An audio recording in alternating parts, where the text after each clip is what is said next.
Ladies and gentlemen, oh boy, what a day today. We've got Canada's finest NFL Network personality and comedian, Rachel Bonnetta. How are you? Woo! I'm great. Cheers. So, cheers to you. How fun. So you really didn't mean to wear your hockey night in Canada shirt. I almost wore like a Toronto Maple Leafs shirt to represent. That would have been like You want to be honest? Too cheesy. I am good at researching as I drive here. And that's when I saw in your Wikipedia that you're Canadian. Wow, so it's really just meant to be. It's a full Canadian caribou fate that I come here in one of my favorite audience members is from Canada, and every year for Christmas she sends me the little like maple leaf cookie things. Oh, you know? I'm very familiar. And speaking of syrup, speaking of maple syrup, I do a nice little Google search of people when I meet them, and the first Google search I saw of you was getting what appeared to be pounds, if not gallons of maple syrup dumped on you for losing a bet. Yes, that is true. It was actually, because if it was maple syrup, it would have been an actual nightmare to get out. It was corn syrup. Right. Because I guess that was easier to get off with water. But also, I had to do pure maple syrup would have like killed a budget. Like that's expensive. That is so That's a lot of money. So I had to do a 30-minute live show just covered in corn syrup, and they put garbage bags like all over the fancy studio. And Fox actually has like a really nice like shower. So good. There you go. Went and hopped right in the shower right after the show. You know, back in my day, playing a murder victim in a movie, spoiler alert, I was killed. They used food coloring and corn syrup as the blood. And I was on the ground, and it dried and stuck me to the ground. Oh no, you were stuck there? And then bees were coming after me. Because why wouldn't a bee want to come after you if you're covered? And you know what? And that's what SAG is fighting for. And that is actually what SAG is fighting for. That was my last non-union project. We support them. So I meet you a month or two ago. Very funny. New to stand-up, not new to improv. I want to get your journey from the small world of Canada, wherever you're from, to the NFL Network, and then now to stand-up comedy. Okay, I actually have a crazy story, so it's gonna take a second, but we got all the time in the world. So I went to school for broadcast journalism. I'm from like a very, very small town. Always wanted to go to school for theater and be an actress, but we didn't even have a drama program in my high school, so I had I wouldn't even know what to do going in there for like an audition or anything. So I was like, okay, what's the next best thing that I can like be on camera and I don't have to audition? Broadcast journalism. So I went to school in Toronto, and I hated it. Well, when you say you're from a small town, like what? How like big was your graduating? It's not even actually called a town; it's called a village. Okay. Like we couldn't even get that. Because I'm trying to paint together like a nice Canadian village here. Is there like one ice skating pond? Does everyone play hockey? One ice skating pond on my property. Everyone played hockey. I played for a couple years. All my brothers, my dad, my mom. Yeah, it's really, really small. I think that there was like maybe 150 people in my high school and middle school total. Maybe even less than that. Okay, there was like 30 small. People per grade. Yeah, it was really tiny. It was a miracle that I got out.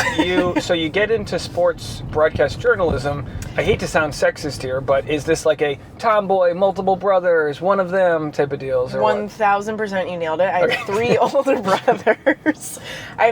brothers. I'm the youngest, I'm the baby, and I'm the only girl. And so I always loved playing sports growing up, but it wasn't even like sports broadcast journalism. I was literally just going, like we covered everything. We did like news, we did sports, and my favorite class was improv. We had one improv class per semester, just with this like random strange theater teacher that would come in, and I kept on telling her, I was like, this is my favorite class, like how to get me out of here. I love that you describe it as some random strange theater teacher, as if there's a non-strange theater teacher. It's honestly, it was such a small school too. It's honestly a miracle that they even had, that they were like, improv would be a good class for these people. Yeah. Like that was actually very forward thinking of them. You must have been on the cusp of like the improv wave. Because that's sort of a new, I mean, it's been around for a long time, but to think that you could study that in high school is mind-blowing. Yeah, well, it wasn't in high school. This was in college. Oh, okay, college. Yeah. So anyway, so I go to school. I hate it. I drop out after 2 years. I'm like, I'm not finishing this. This is insane. And so I'm so broke. I'm a bartender. I'm like so broke. I'm stealing toilet paper from the restaurant down the street. You gotta steal. You have to. Bad. Yeah. I was arrested for theft when I was 18, but that's a whole other story. We'll get to that. I actually Googled the records. I have the mugshot. Anyways, so I was working at this bar, and every single weekend, like hordes of these fans would come in before this big, we had a Major League Soccer team in Toronto called Toronto FC, and they would come in every single weekend, and it would be like crazy 2 hours, and we'd make so much money, and then they'd just leave. They'd walk across the street to the game. And so that is how I found out that we even had a Major League Soccer team, because I did not know about it. And then like through the grapevine, talking to my customers, I found out about this dream job contest.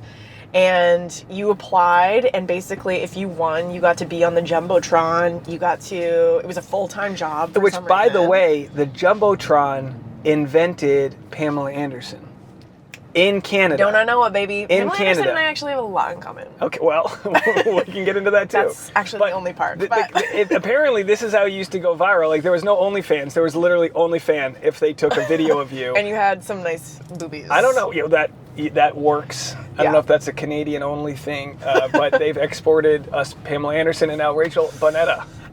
So anyway, so I hear about this contest, and they're like, you have to apply online. You have to send in a video of like why you should be the host. So I still had all my like friends at school, and my professors actually helped me make this video. Amazing. And it's still on YouTube, Oh boy, well, it's gonna pop up right here. Roll it.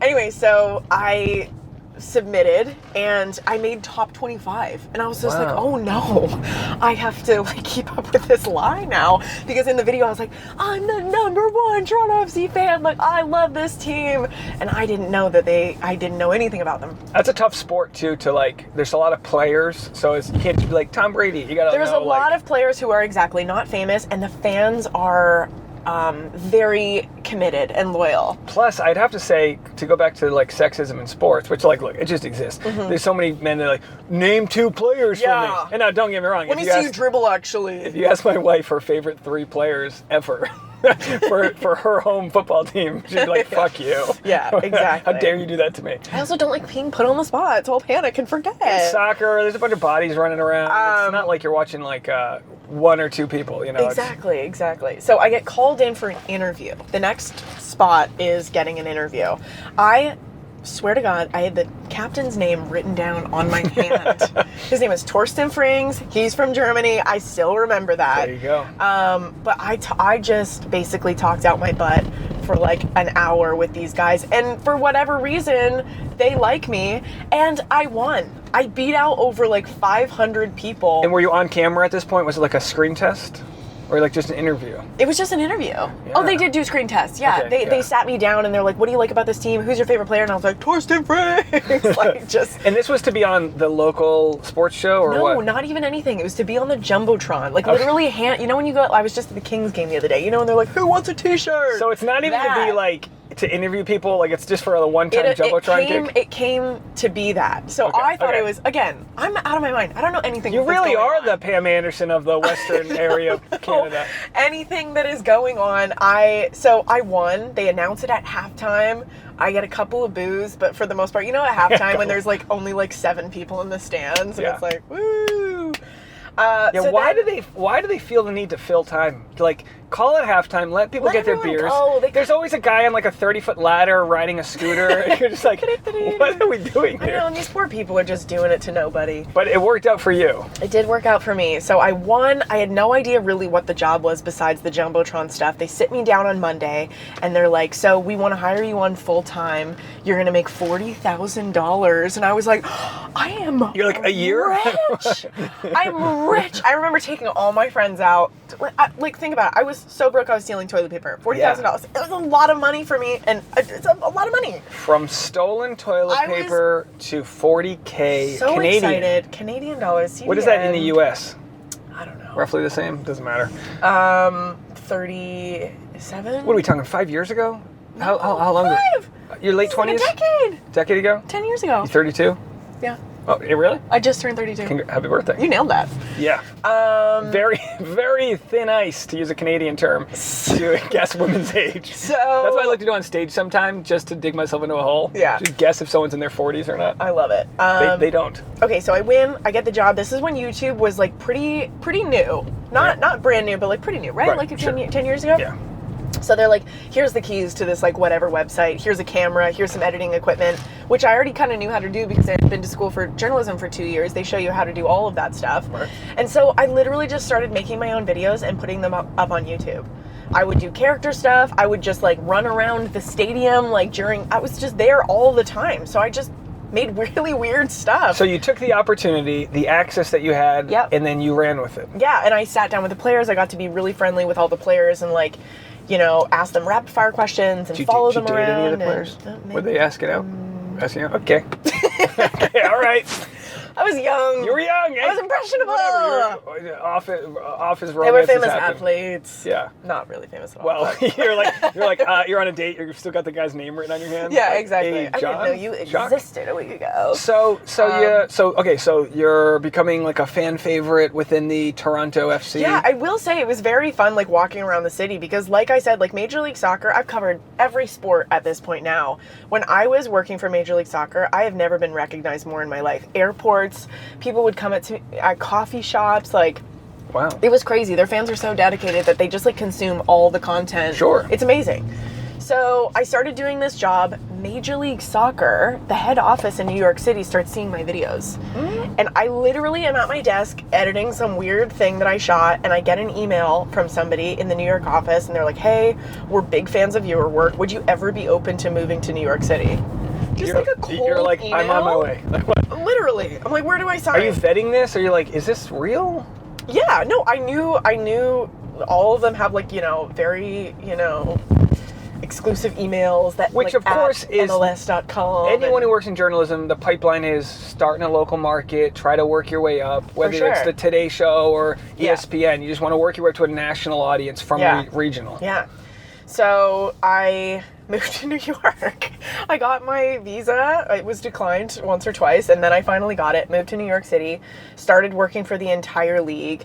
And I was like just kind of wrapping my brain around Toronto FC and like learning the players. And because again, I knew nothing. You're like NFL, football, American football. So I start working for Major League Soccer, start covering every single team, traveling. They had me going to all these games all the time.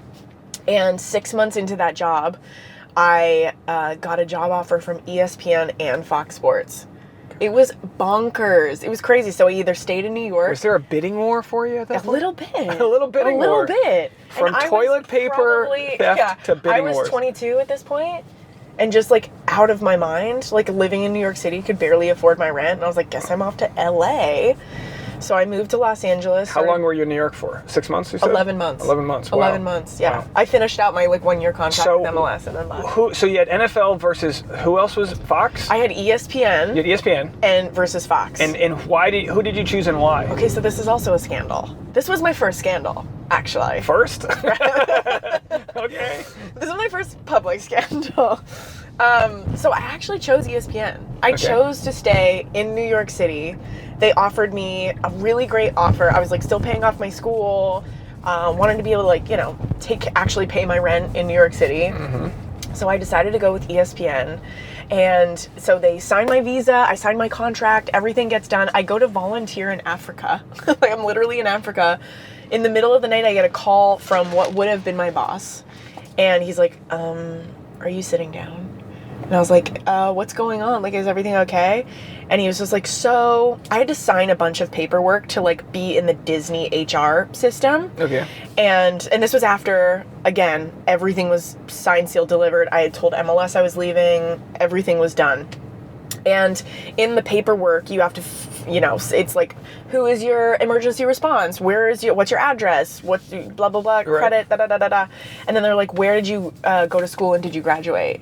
And I was like, I went to Seneca College, finished 2009. Like, I didn't even think twice about saying, actually, I dropped out, and here are the I was they had an issue with your graduation status? I was like, I already have my job, everything's done. I didn't even think about it. So then I sent it to HR, everything is done. A week later, they call me, and they're like, so because ESPN is so black and white and their HRs by the book. I think maybe something had happened before.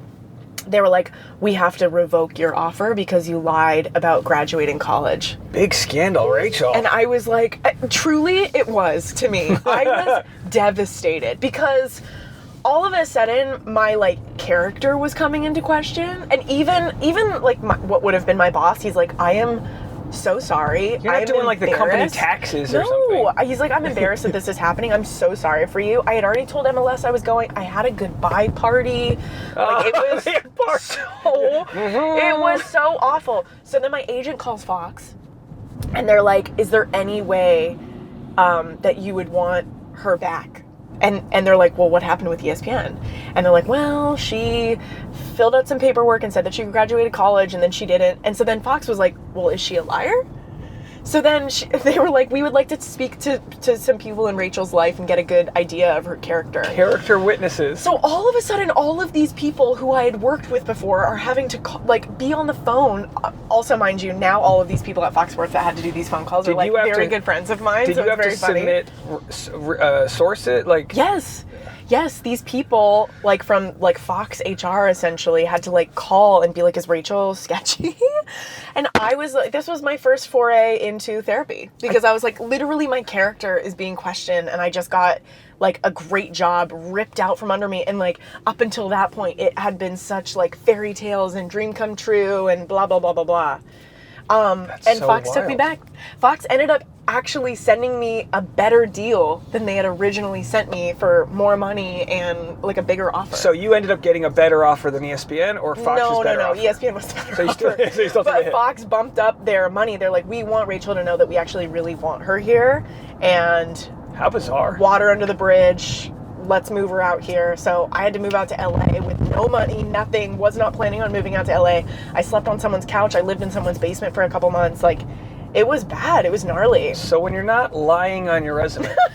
No, I mean, look, that's just ridiculous. Like, it's crazy. The whole fake it till you make it. I mean, it's not like you're, faking a medical doctor, or psychologist. I guess I would be a little bit more understanding if the job wasn't already mine, but the ink was dry. Like, the contract was done. They weren't hiring me because of where I went to school. I wonder if they were budget cutting and needed an excuse.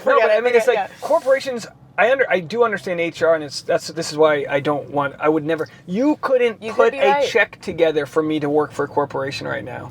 and now it looks like you had a pretty good experience, but you go from Fox. When do you make it to NFL Network? So I was at Fox for like 6 years, and I did a bunch of different things. I started in digital, and then I went to the World Cup in Russia, where I almost died. Whoa. I spent 3 days in a Russian hospital because I was so sick. I saw you talked about that on stage. Yeah, I ate listened. too many hot dogs.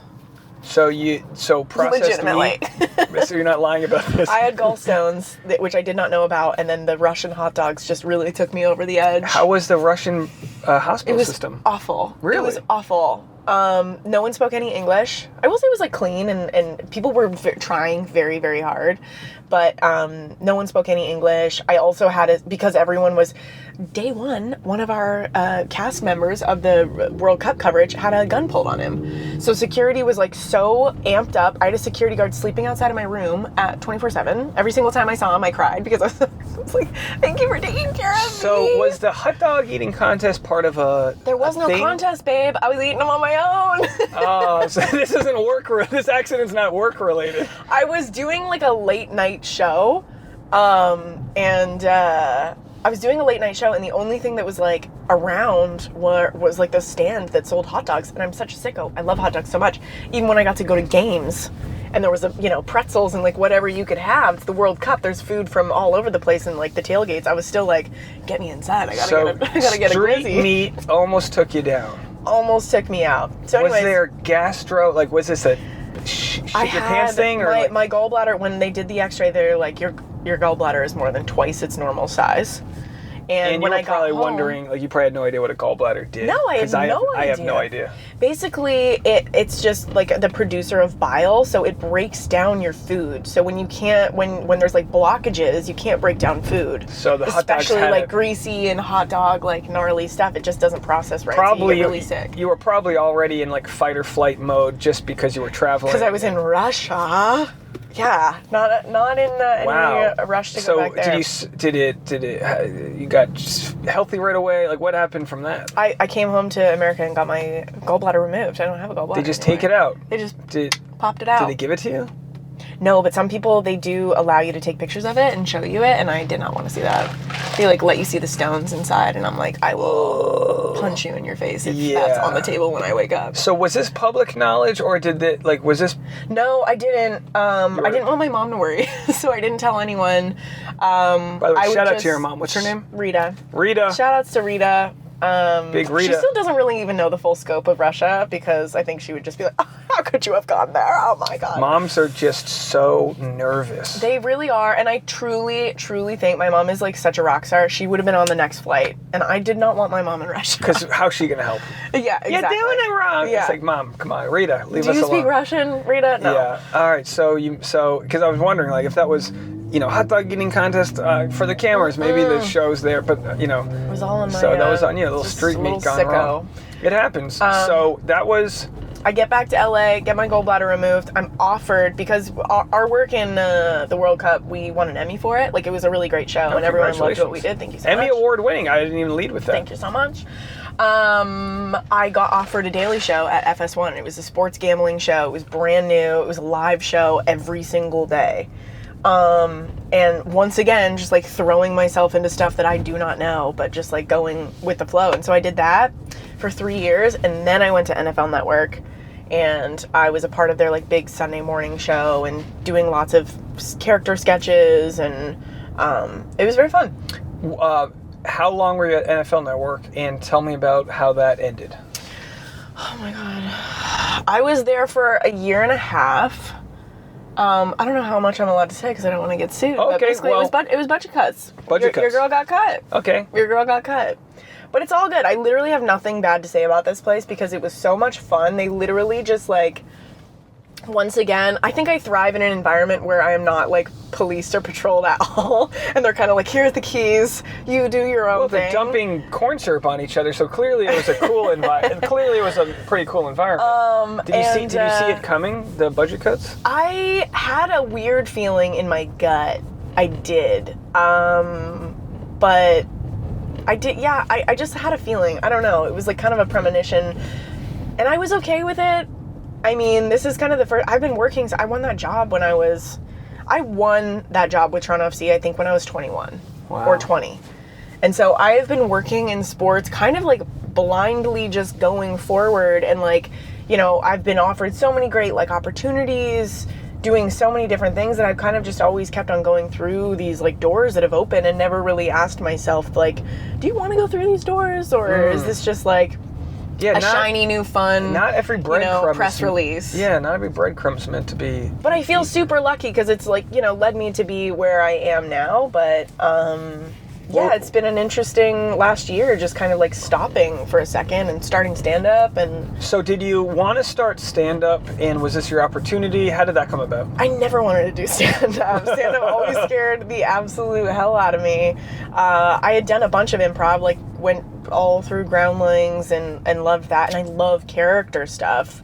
I think I was just always way too afraid of doing stand-up. It felt just so vulnerable and so crazy. So for the audience that doesn't know, Groundlings is an improv school and community that has produced original characters like Pee Wee Herman. Yes. He of course... it's like a major pipeline to SNL, and it's a very huge school here in Los Angeles, and I went there for many a year and loved it. And So was it the safety of knowing, because in improv you can do a character on stage and it doesn't have to get a laugh right away. Yeah. Was it the sort of the buffer, having other improvisers on stage with you? Like what was it? I think it was the safety of that. I think, to be honest, even though I was doing improv, it still scared the hell out of me. Like, I love control, especially being in an environment like television. Like, everything's pretty controlled. Like, worst comes to worst, if something happens, I can just read the teleprompter and just get back to it. So what I loved about improv is, like, I had to relinquish that control and just, like, get on the floor and literally bark like a dog. Like, I'm not going to do that in my day job. So it was just such a nice... And also, being a woman in sports television, you wear, like, the tight dresses and you look beautiful. And, like, there was something that I loved so much about Groundlings. Like, they really dive into characters and just being like ugly and like. Well, there is a criticism that people have when you say, "Oh, don't wear something hot on stage." And I mean, when by hot, I mean don't show off your legs, your whatever. For stand-up? Well, yeah, but the idea is, and it's not necessarily for men or for women, but the idea is, you see Louis C.K. wears kind of like a Steve Jobs style outfit, which is like black t-shirt, jeans. Yeah. Because he wants the joke to tell the story, not what's going on with his kneecaps. But it doesn't mean you can't be hot on stage. It just means like that. Like if you're going to be Nikki Glaser and wear a tight-fitting dress, that's totally fine. It just might be something that either goes with your character or doesn't. Yeah. And I have no say on what people wear, but I know when I put on an outfit and if I'm about to go on stage, I'm like, will I get heckled in this? And if so, am I okay with that? To be honest, I'm still kind of trying to figure out what my stage style is. Like for the most part, I kind of just wear like what I wear day to day. I think that works. Because I don't want to be distracting. I also don't, like, I love when comedians come up on stage and they're like, I know what you're thinking. I look like XYZ, and they nail it. Yeah. I don't know what I look like. I have no idea, so I just need to, like, I just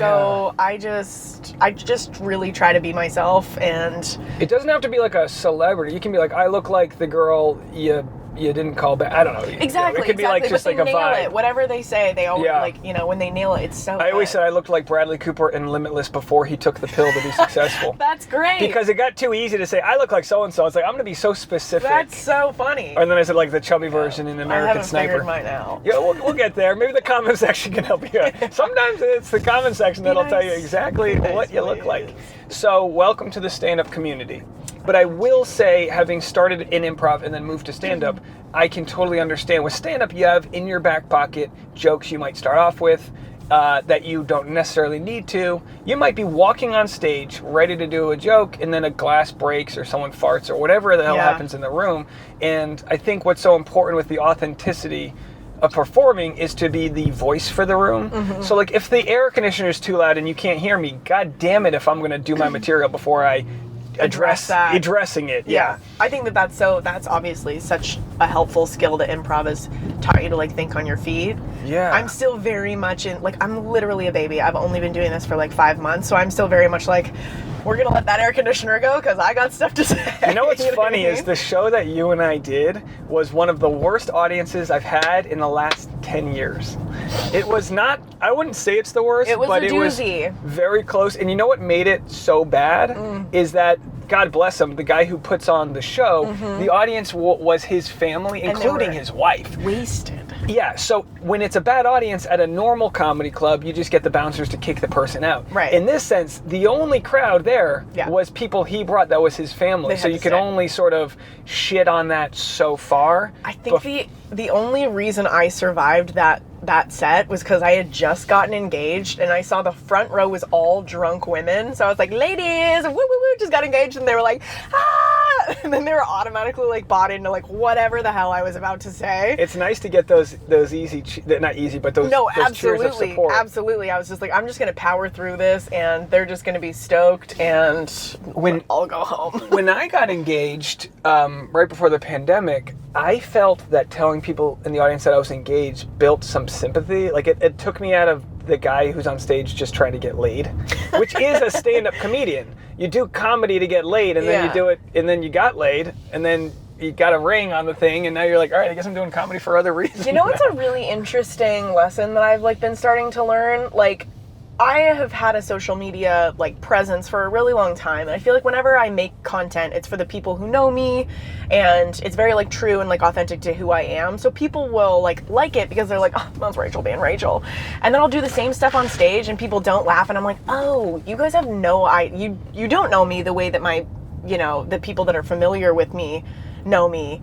And sometimes I'll say things and I'll watch it back and I'll be like, wow, that's extremely like dark to somebody that isn't familiar with like what I'm talking about or like my cadence or anything like that. I feel like I learn something new literally every time I do it. That's what's so important about stand-up. You're basically like a stem cell slowly being molded into a comedian, because, and I think Louis C.K. explains this, when you tell a joke too many times, it loses its bite because you get so confident in the premise that you forget how dangerous that premise might be.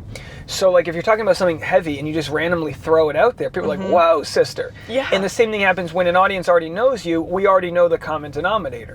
And so like for me, when I try to do like personal stories, I have to remember the audience doesn't care about me. How do I do that thing where we call out something in the room or build this sympathy for me, an otherwise normal looking dude who's, got no other... It's also like the first time that you do a joke and it lands and it like, crushes, you're like, oh, of course I'm going to do that again. And then I'm going to do that again. And then I'm going to do that 5 more times. And then by the time you do it the 10th time, there's no way, unless you're like, obviously a professional, which I am not. It's like by the time I do a joke so many times, I'm like, let me throw this out. I'm like so sick of saying it. Well, you know what it is? I've talked about this before. It's dopamine. So look at it as like an Oreo. If you've never had an Oreo before, you're like, all right, give me the Oreo. And then you eat it. And then the sugar hits. And you go, oh, yeah, give me some more of that. Yeah, I got to do that then again. Then the next time, so that's the new joke. Oh, boom, we got a laugh? Awesome. Yeah. I just had one that I was saying it to my wife who never laughs at my jokes. And I was like, I finally figured out why women in the U.S. care about height with men and women in Europe don't. And it's because in the U.S. we use the metric, we don't use metric system. So in the U.S. being 6 foot tall is like a prestigious number. But in the U.K. it's like 1.82 versus 1.8, Yes. It doesn't matter. And and she was like, oh, that's actually just kind of funny. I was like, then we're going to talk about that. There we go. But then so the dopamine of the Oreo, once you already know the Oreo is going to give you that give me the, the goods, then you get the dopamine at the anticipation of the Oreo. But eventually you need 7 of those Oreos to give you the same high as the first one. Yeah. And that's what a joke is. What you have to remember is that it's not always about your dopamine, it's about making the audience laugh. So then that comes down to saying, this joke might not make me feel good, but I know it works, and I'm going to do it, and I have to make it believable, and all that stuff. And then you can speckle in the new material so that you can continue feeling good about not telling the same joke over and over. I think for me, it's like, I'm still like proving to myself that I can do this. Like for so long, when I made a sketch, I would hear like the chuckles in the studio of when we were live, and then I would, get the dopamine of like people watching it on Twitter. But I'm like, then you'd start to get like, oh, this is cringe. Like, oh, why are you getting paid money from the NFL to make this? And then you start like, the negativity is so much louder than the positivity. So I feel like in my brain, I'm like, no, I like still, for some reason, even though I've been doing comedy in like one way or another for a really long time, I'm still like trying to prove to myself that I am funny. And so like I'll have a joke work and then I'll be like, I want to try that again. I want to try totally, like I'm throwing that out. I'm going to do that over and over again. And something that I need to work on is like, no, this worked. Let's build it up. Let's make it grander. Let's make the laughs bigger. And I need to keep on doing that instead of just being like, let me try that again. Let me try something fresh. The same, that won't go away. Yeah. I don't think that'll ever go away, but I do think you'll start to learn like which jokes, like, all right, it's in the back pocket. I'm not going to feel good about it, but I know from a bird's eye perspective, this is funny. It'll work. Yeah. And then I'll do this one that works so that I can try the new one that might work and might not work. So what's interesting though, is when you talk about getting the laughs in the room, were you able to, doing like sketches or doing like, stuff in the studio, were you able to get a vibe from your coworkers? What was funny? Because I'm writing all of them by myself, and it's not like I'm putting them up on its feet before I record it. So I'm literally going in blind, and I won't know the payoff until it goes live out to national television. And then you just have to wait and see the response. My editor, I loved him, but he was a really hard laugh, so I was like, oh, it's not funny. Yeah. It's not funny. He didn't laugh. And then when he did laugh, I was like, this is gonna kill. You do want an easy laugh. There is no benefit for like cracking myself with easy laughs. Because the more people are in the audience, the more odds that there'll be some easy laughs, which can crack a joke open. Yes. And you don't want like a laugh that's not honest, but someone who's like an easy laugh. It's like, give me more. Like that's why I always make, like my wife, like she knows me too well, so like she doesn't find things funny that she might have found funny before because she's like, ugh, So I think the easy laughs also just relaxes the audience because it's like, oh, okay. I oftentimes, unless it's somebody that's like, a really like well-renowned stand-up, I'll oftentimes be like, ooh, I hope this person like makes it out alive. Like I hope they're okay. And then as soon as the easy laughs start to come in and I see that person relax, I'm like, oh, we're chilling. We're grooving. Knowing like getting that ball rolling. And the show we did was such a bad audience that I felt like I felt like everything just got hit in the mud and there was no momentum. It was really hard. And that's part of the dance of just like continuing to learn how to play those types of rooms because they exist. And then you'll get a room that's too easy. And the truth is your comedy's somewhere in between. Yeah, and you're not really learning anything from those rooms either. Like, I had a really tough crowd the other night. We had an improv show that opened for our show, and the improv show was tough. Which is tough because it's a different style of humor. It's a totally different style of humor. And you're training the audience to, like, be more... I feel like with improv, the audience is like watching Paranormal Activity, where they're like looking for what the weird thing is in the room, and stand-up's more like, no, I'm gonna hit you with these jokes. Yeah. And so then to come in and do like 7 minutes off the top of an improv show, it was like, ooh, this is gonna be rough. And then everyone that followed, I was hosting that night, so everyone that followed just kind of like kept on stumbling, and I felt so bad. Those are fun, being a part of just a flat-out bomb night. But the show we did, there were comics that are pro killers. So good. And they were in the back being like, man, fuck this. Yeah. And I was just like laughing because I think I had to close the show. Yeah, you did. And it was like well 2 hours past the show, well past midnight. Yeah. Wasted audience, everyone's getting up to pee. Yeah. No one gives two shits about it. It was one of those like, I'm just going to throw as many punches at you and just whatever. I think you did great, and I really loved watching all the stand-ups because I think I went third. So there were a couple of people that struggled before me, and then all of my nerves were gone. I was so nervous to perform with all of you guys because I saw like all your credits, and like I was like, oh shit. Oh, those like, are all made up, just like your resume. They don't know that I'm like a baby here, and that like I shouldn't even be in this crowd. And then everyone started struggling. I was like, fuck it, I don't care anymore. You did and then great. I went up and did my thing, and fuck it, I don't care is the mentality you need. It was so cool to see all of you guys react to the crowd and the way that you did it and the way that you just like powered through, and it was so fun. I think I learned more about like comedy as well, just being in the back room with all y'all and like talking to you guys. Like I did a show at Flappers last week and I stayed after because I was just listening to everyone's stories and like where they like to perform and like how hard it was. Take and, like, whatever advice they gave you and run in the other direction. Throw it out the window. That's another thing. No, there's good comics that go there. Everyone's so jaded too. It's like, should I quit? That's Should funny. I leave? Well, briefly, because we've been doing laps here before I let you go. Yeah. You're like, are you gonna send me home? You just got engaged. Tell me where you're at in life. You're planning a wedding. What's going on? I'm planning a marriage. I am planning a wedding. Gosh, I feel like it's so cheesy to say, but I truly feel like I'm like the happiest I've ever been. Boo, lame. I know. Yeah, Open with that on stage. I know it's so stupid. I know. Tomato. No, but I really think that like relinquishing my like job in sports and just taking a break and being like, okay, what do I like really want to do? And then doing something so. I know that again, another cheesy thing, but like doing things that scare you is so like fulfilling on so many levels, and doing it over and over and over again. Like I feel like I could run through a damn wall every day right now. Like I'm so motivated. I'm more creative than I've ever been. Like, I don't know, do you want me to make something up that my life is terrible? No. I just asked how the marriage is going to be. The marriage is going to be great. How did you meet the guy? Was he an athlete? He slid into my DMs. He slid into your DMs? He slid into my DMs in 2015. Whoa. And I ignored him for 8 years. Wow. And then I saw a video of him, and I was like, oh, who is this cutie? And so he's got some like, is he like a name? Is that why? He does like on camera stuff as well, but I went to like go message him like, hey, oh my god, this video is so funny.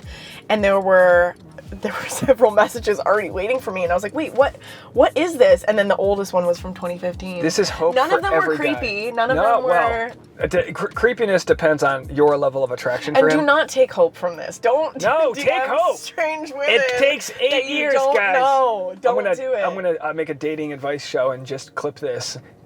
Take 8 years and just DM as many. DM her every you single never day. know. She will notice you eventually, and she'll say yes when you propose. So I like to learn about people that I admire with what they're doing, like you're like, and then I like to go back and try to web it all together.